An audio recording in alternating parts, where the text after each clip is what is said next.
dari tim Blooming, ada Ian Matius Sihombing, Stefani Amelia Chandra, dan Arya Gunananda.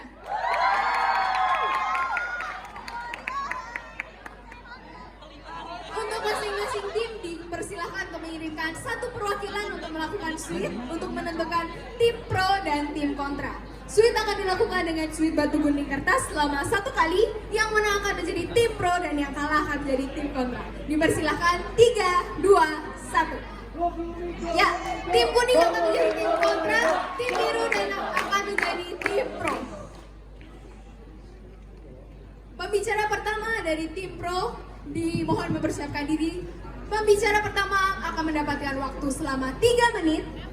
Dimulai ketika Anda tes. Ya, dimulai ketika Anda berbicara.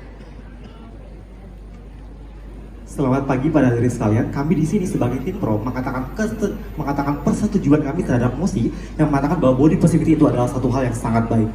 Body positivity adalah suatu gerakan yang bergerak pada tahun 1960 untuk mendukung orang-orang dengan berbagai bentuk tubuh, mulai dari obesitas, warna kulit ataupun ras. Hal ini adalah suatu gerakan yang sangat baik untuk mendukung adanya pertumbuhan kepercayaan diri dan juga pertumbuhan kecintaan akan diri kita sendiri. Beberapa hal yang perlu kita garis bawahi terkait body positivity. Yang pertama adalah body positivity membantu mengurangi tekanan sosial terhadap standar bentuk tubuh dan kecantikan yang sangat tidak realistis. Hal ini terjadi banyak sekali pada era sekarang, terutama di mana banyak orang mengidealkan bentuk tubuh ataupun warna kulit yang sangat tidak realistis dan tidak sesuai dengan apa yang sebenarnya dia miliki. Body positivity akan membantu kita untuk dapat lebih percaya diri dan mencintai apa adanya, apa yang ada kita miliki dan apa yang ada pada tubuh kita. Poin kedua adalah body positivity juga mendukung inklusivitas dan penerimaan diri, bentuk tubuh, ukuran, warna kulit dan ras, terlepas dari kemampuan dan juga terlepas dari bentuk berat. Hal ini akan mendukung bahwa semua bentuk tubuh, apapun beratnya, apapun bentuknya, berhak untuk dicintai dan berhak untuk diterima. Kemudian juga ikut serta dalam meningkatkan kesejahteraan fisik. Journal of Health Psychology juga mengatakan bahwa sikap positif terhadap tubuh dikaitkan terhadap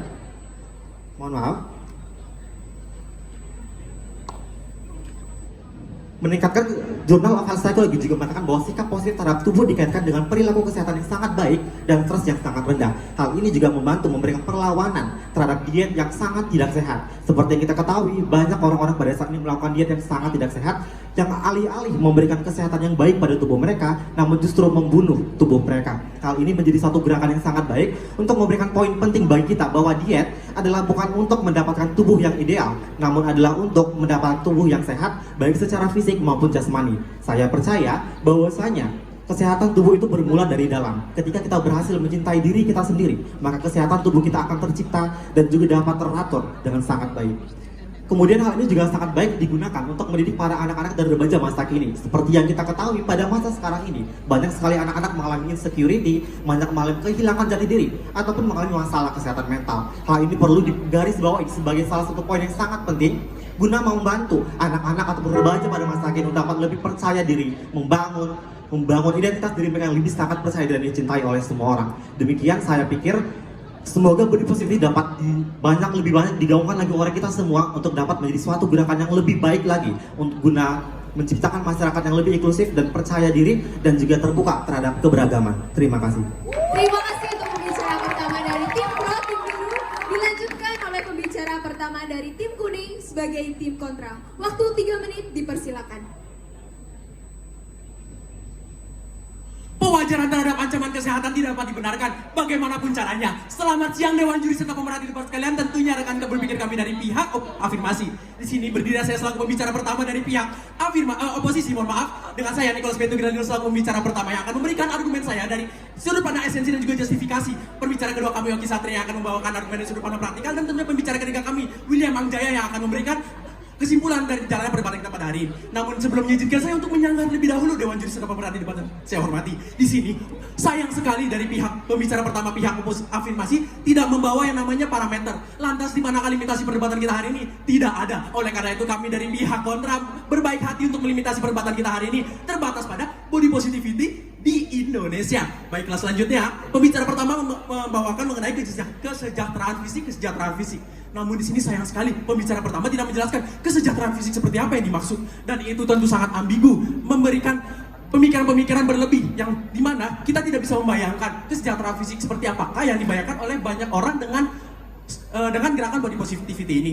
Lalu pembicara pertama juga menyatakan bahwasannya diet dapat membunuh. Hal ini tentu sangat tidak berdasar. Karena apa? Yang membunuh itu adalah obesitas. Obesitas sudah ada datanya, dan itu sudah valid sekali sejak beberapa ratus tahun yang lalu. Obesitas bahkan saat ini sudah menjadi salah satu bentuk tubuh yang dimana menjadi penyumbang terbesar kematian di Indonesia, dan itu ada faktanya, Dewan Juri serta pemerhati debat yang saya hormati. Oleh karena itu, masuk argumen saya pertama, yaitu mengenai esensi kampanye kesadaran masyarakat yang lain untuk pengganti body positivity. Dewan Juri yang saya hormati serta pemerhati debat sekalian serta rekan bibir kami dari pihak afirmasi. Di sini kami sangat setuju tentunya jika ada yang namanya pencintaan terhadap diri sendiri. Namun yang sangat kami tidak setuju adalah adanya pewajaran terhadap bentuk tubuh yang berlebih seperti obesitas. Karena apa? Karena penganut body positivity sendiri sangat sering melalaikan adanya aturan obesitas. Mereka sudah terlena, mereka sudah mewajari bahwasannya bentuk tubuh seperti apapun bebas. Oleh karena itu mereka sudah biasa melakukan kegiatan-kegiatan atau bermalas-malasan atau tidak melakukan aktivitas fisik sehingga mereka tetap obesitas. Dan itu ada datanya tentu saja, Dewan Juri yang saya hormati, yang dimana Gen Z sendiri adalah generasi yang sangat terhubung dengan media sosial, yang dimana itu dapat secara cepat menyebar tanpa adanya validasi. Dan di sini tentu bisa kita simpulkan bahwasannya body positivity ini sangat mudah didapatkan infonya, tapi tidak dengan esensinya.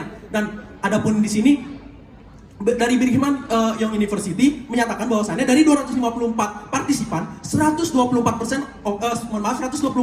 partisipan itu memiliki tingkat obesitas, dan hanya 57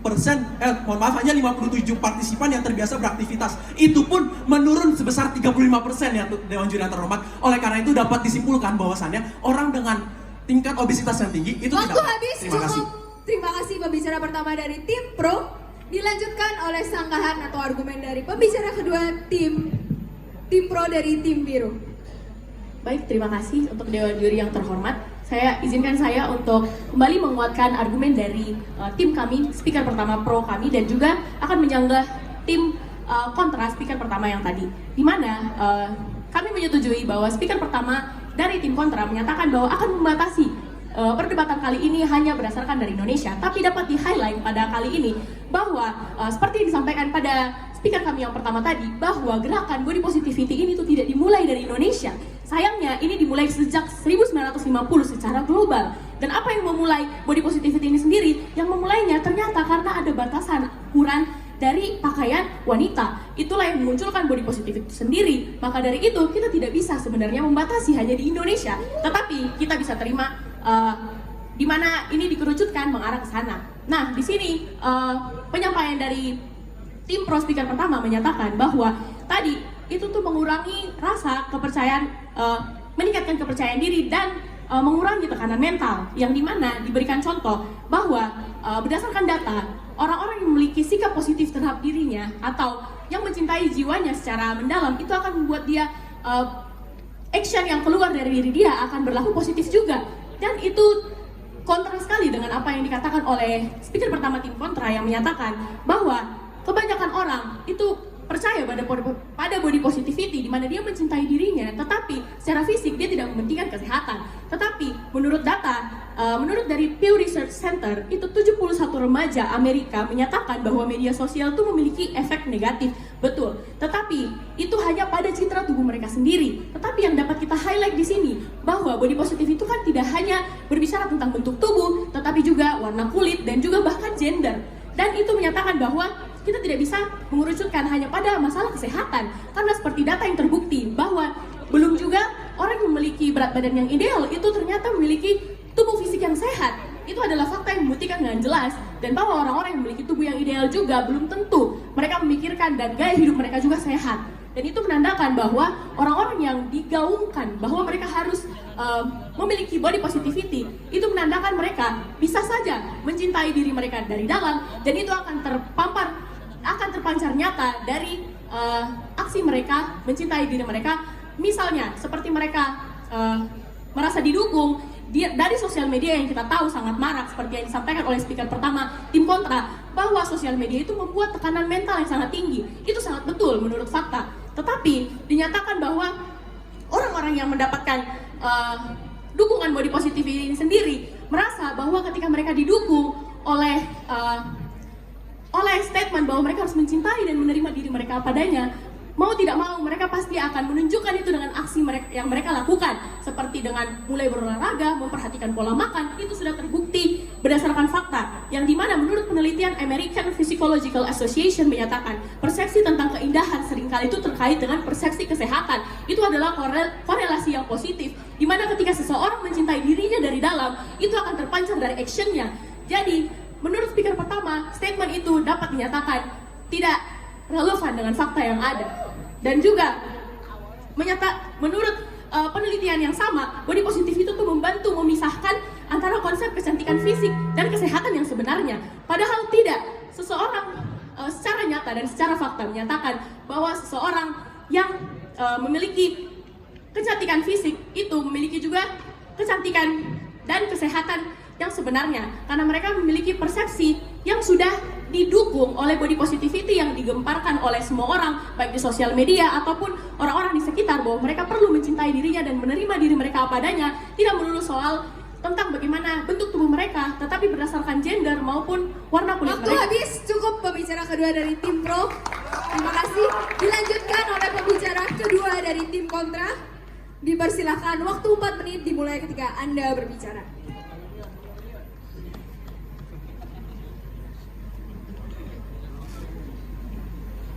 Baik, terima kasih moderator yang sangat saya banggakan. Terima kasih Dewan Juri yang terhormat atas waktu yang diberikan kepada saya. Dan terima kasih tim lawan yang sangat saya banggakan. Pertama, Dewan Juri yang terhormat, izinkan saya untuk menyanggah dari pembicara pertama. Pembicara pertama membawakan tentang body positivity dapat meningkatkan kesejahteraan fisik. Kesejahteraan fisik yang bagaimana?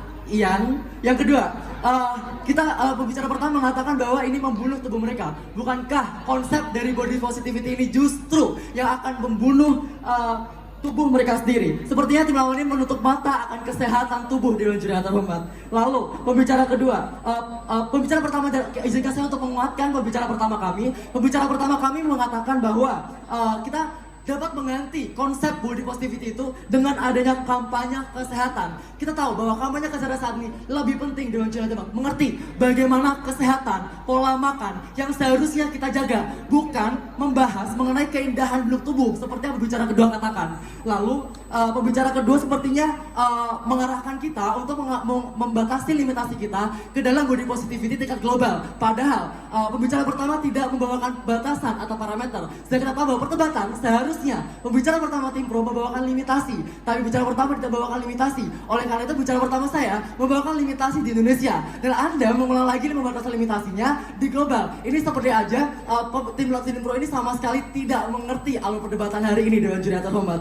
Oke, lalu yang kedua, pembicara kedua merasa bahwa seorang yang memiliki body positivity akan merasa didukung. Bagaimana Anda bisa bilang seperti itu? Sedangkan tahu bahwa media sosial bentuk tubuh seseorang yang dalam tanda kutip tidak good looking saja dihujat, bagaimana Anda bisa berkata bahwa ini merasa didukung? Data dari mana Dewan Juri yang terhormat? Ini perlu kita telusuri bagaimana kredibilitasnya. Masuk ke argumen kami Dewan Juri yang terhormat. Mengapa kami tidak setuju adanya body positivity ini dan kita gantikan dengan solusi? Karena kami sebagai tim kontra akan memberikan solusi adanya pengganti dari body positivity. Yang pertama, kita tahu bahwa kita terapkan di Indonesia, justifikasi body positivity tidak dapat diterapkan oleh generasi saat ini. Perlu digarisbawahi, tidak dapat diterapkan di generasi saat ini. Generasi saat ini adalah generasi yang sangat terhubung dengan media sosial, di mana info dapat secara cepat menyebar, tapi tidak ada validasi yang memadai. 54% remaja, data yang saya dapat dari Common Sense Media, mengaku media sosial menyebabkan tertekan dan membawa pengaruh yang besar dalam bentuk persepsi tubuh.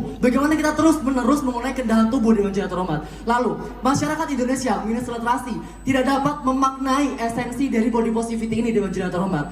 UNESCO mengatakan bahwa orang Indonesia tidak bisa membedakan mana info akurat dan tidak. Peringkat kedua dari bawah dalam literasi global 0,001%. Bagaimana bisa berkata bahwa body positivity sudah didukung di Indonesia? Lalu kita tahu bahwa ada body positive ini mengaburkan batasan kesehatan. Data ini saya ambil dari Solo Post dan Samoru Jatim, di mana body positivity dapat mendistorsi definisi kesehatan dan mengaburkan resiko kesehatan yang terkait dengan obesitas atau overweight. Hal ini dapat menyebabkan seseorang mengabaikan kesehatan mereka dan menunda mencari pekerjaan yang dibutuhkan. Lalu yang kedua, secara tidak langsung mempromosikan gaya hidup tidak sehat, interpretasi yang salah, menyetujui gaya hidup yang tidak sehat seperti makan berlebihan dan kurang olahraga, menghambat upaya seorang dalam menjaga kesehatan tubuh di balik kata body positivity. Bagaimana tim lawan terus mengulang masalah keindahan bentuk tubuh.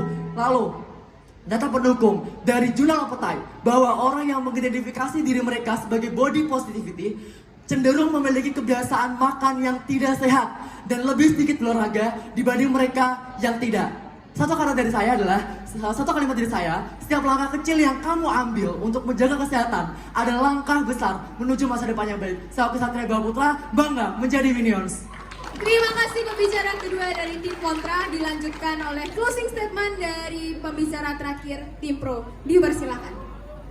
Oke, selamat siang para dewan juri yang terhormat dan para penonton sekalian. Di sini saya Ari Gunananda dari tim Blooming ingin menyampaikan tentang konklusi dari debat kali ini sebagai pembicara ketiga.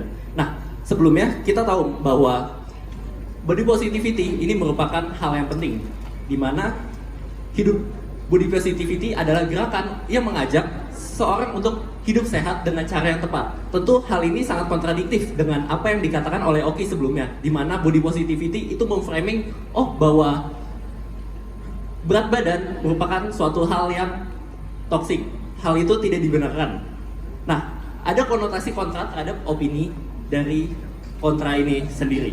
Nah, sebelumnya ada data survei di mana dari National Eating Disorder Association bilang bahwa kalau individu yang punya sikap positif terhadap tubuhnya itu lebih cenderung terlibat aktivitas fisik yang menyenangkan dan memperhatikan pola hidup sehat. Hal ini tentunya berkontradiktif sekali dengan apa yang dikatakan oleh Oki sebelumnya, di mana orang yang mengikuti body positivity ini tidak mengikuti gaya pola hidup sehat. Nah, kemudian menurut Pew Research Center, remaja Amerika mengatakan bahwa media sosial memiliki efek yang negatif. Hal itu hal yang benar karena pada citra tubuh mereka, body positivity ini bisa membuat narasi lebih positif di sosial media. Nah, kesimpulannya adalah body positivity ini mengajak hidup sehat dengan cara yang tepat, bukan untuk memframing di mana dia sesuai dengan berat badan dan segala macam, tapi lebih ke ras, bentuk tubuh, dan warna kulit itu harus setara sesuai body positivity-nya. Sekian, terima kasih. Terima kasih untuk tim Blooming. Bisa dikasih semangat timnya. Oke, kita lanjutkan closing statement dari tim kontra. Dipersilakan. Baik, para dewan juri yang terhormat serta hadirin sekalian, di sini saya akan membawakan kesimpulan untuk tim kontra.